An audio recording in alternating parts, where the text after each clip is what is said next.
Gruß. Willkommen in einem einen aufregendes Video. Welcome to another exciting video, in this case episode 46 of my figure gaming video series. In this video, I'll be looking at the Warlord Games 13.5mm plastic figures. When considering what video to create for my next great project, I remembered a while back someone commented on a new range of plastic and polyonic figures from Warlord Games. At the time, I did not take much notice, and remember one issue was the scale, which was supposed to be 13.5mm. Later, another gaming friend indicated the price of these figures, which, to put it mildly, was very low compared with metal figures. Because of the cost advantage, I decided to investigate the figures in more detail. This shows the Warlord figures compared with a minifig figure and a range of other figures. I must admit there is a big difference in 15mm sizes from different manufacturers, so consistency does not seem to be a major focus. Some of these figures, I must admit, such as from GHQ, are actually 10mm figures. The eye level aligns with the Perrin range of figures, which seem to be the closest to the Warlord figure size. This shows the American Civil War 13.5mm figures. If measured from the bottom of the base, it's about 15mm high to the eyes. If we exclude the base, we get our 13.5mm. In terms of width, these 10 figures could fit on a 6cm wide base. I'd probably use 3cm wide bases so I could use the figures for other rules. This is rather dense, and I would probably consider 4 figures per base, but as the figures all seem to be joined, as long as I can paint them up in that form, then 5 per 3cm wide base seems reasonable. This shows 6cm wide bases containing 10 figures each in 2 ranks. Without having the figures in my hot little hands, it's difficult to determine the best method of basing. But before I go down that track, let's determine just how cost-effective these figures actually are. For our cost comparison, I'm going to be looking at the Waterloo Prussian Starter Pack, which has a cost of $152 US, which I'm sure has probably gone up since I created this video.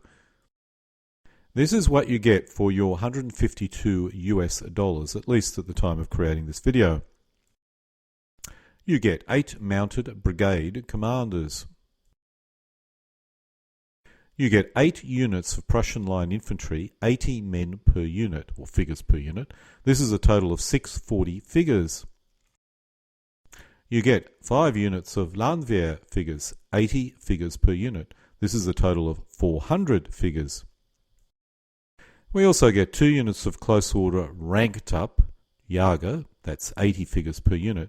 The Prussians did not have many close order Jager units, except perhaps the guards, but nonetheless it's good that they're there. This is a total of 160 figures. What we see here is 35 skirmishing Jager. I suppose the close order Jager may actually be Fusiliers or Prussian troops which could go into a open order mode if they so desire. So I'll take back what I said before. It could be quite useful having close order Jager or Fusiliers. These are the skirmishing Jager. You get 5 bases of Landwehr cavalry, each base holding 5 figures for a total of 25 figures. There are 3 bases of Prussian dragoons, each base holding 5 figures for a total of 15 figures. You get 3 bases of Prussian Uhlans, each base holding 5 figures for a total of 15 figures. There are 3 bases of Prussian Hussars, each base holding 5 figures for a total of, guess what, 15 figures. We also get what's in the guideline 2-pounder foot artillery batteries. There are 8 guns and 16 crew in total. I suspect these are actually 6-pounder guns, and there is a typo somewhere. These could also be 12-pounder guns. I'm uncertain. Until I actually physically look at them, it'd be difficult to determine. These are the 6-pounder foot artillery batteries, 3 guns with 6 crew. Once again, I suspect there's a typo here. I think these are actually the 12-pounder guns. You also get as a bonus a windmill MDF scenery piece. And quite frankly, I'm uncertain what I would do with this, but I suppose you could always put it on the corner of your playing area to impress all your friends. This gives you a total of 1,346 figures at an average cost of 12 cents per figure. This is about 25% the cost of 15mm metal figures. but is double the cost of a 6mm metal figure. Of course, the true cost depending on how you base your figures. If you use 3cm wide bases and place 4 infantry figures per base, then this is a hell of a lot cheaper. If you go for 10 infantry figures per base, then it's less than half the cost of 15mm metal figures. A 3cm wide base with 12 by 6mm figures would cost about 85 cents, while a 10 by 13.5mm plastic figures would cost about $1.12. So it is a bit more expensive than 6mm figures. However, if you reduce the density of your 13.5mm figures, you could get very close to the cost of 6mm metal figures. When we look at individual packets of plastic figures, the pricing does seem to go up a lot. At $16 for 10 cavalry figures, it's still cheaper than metal figures, but not really that much. The infantry seem to represent the best value. Unfortunately, the Warlord game site is not very good when it comes to comparing different products if you want to do this price comparison. The British Infantry Brigade has a cost of $42.50 US, and it provides you with 3 commanders, 3 guns and crews, and 15 bases of 20 infantry figures for a total of 300-foot figures. This has an average cost of 14 cents per figure, which is more expensive than the starter pack, which also contains a windmill and rules book.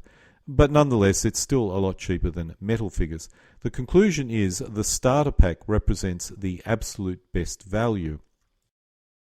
Let's now look at the figure ratio, or the troop type ratio. If the starter packs have an unusual troop ratio, then any saving will be wasted due to figure wastage. This troop ratio comparison does depend greatly on the rules, but let's look at DBN as an example. A typical 12-point corps consists of 9 infantry elements, 2 cavalry elements, and 2 artillery elements. An army could have a cavalry corps as well, which does vary in size, but let's assume a large cavalry corps consists of 9 cavalry elements and 3 horse artillery elements.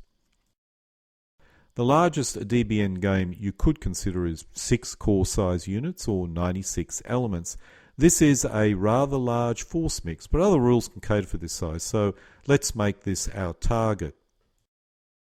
If we assume 3cm wide bases, probably 3cm square bases, and 10 figures per infantry base, that's in 2 ranks, that's 60 infantry figures per corps. If we assume 2 cavalry figures per 3cm base, we need 4 cavalry figures and 2 guns.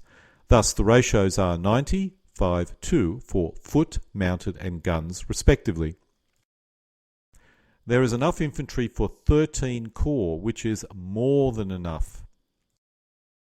There is enough cavalry for 17 corps, which once again is more than enough. If our cavalry basing is changed to 3 cavalry per base, which is probably a more optimal basing, then we would still have 11 corps worth of cavalry, which more than caters to our target of 6. With artillery, we do have a minor problem. There's only enough artillery for 5 corps, so there could be an issue here. Not every corps will have 2 elements of artillery, but a player may need to purchase a packet of artillery if they wish to field a large late war Prussian army, which is likely, particularly if you're going to do Waterloo. There are enough commanders for 8 corps or 7 corps and a C&C. There's no issues here. In conclusion, you'll have a lot of leftover infantry and cavalry if you purchase a starter pack.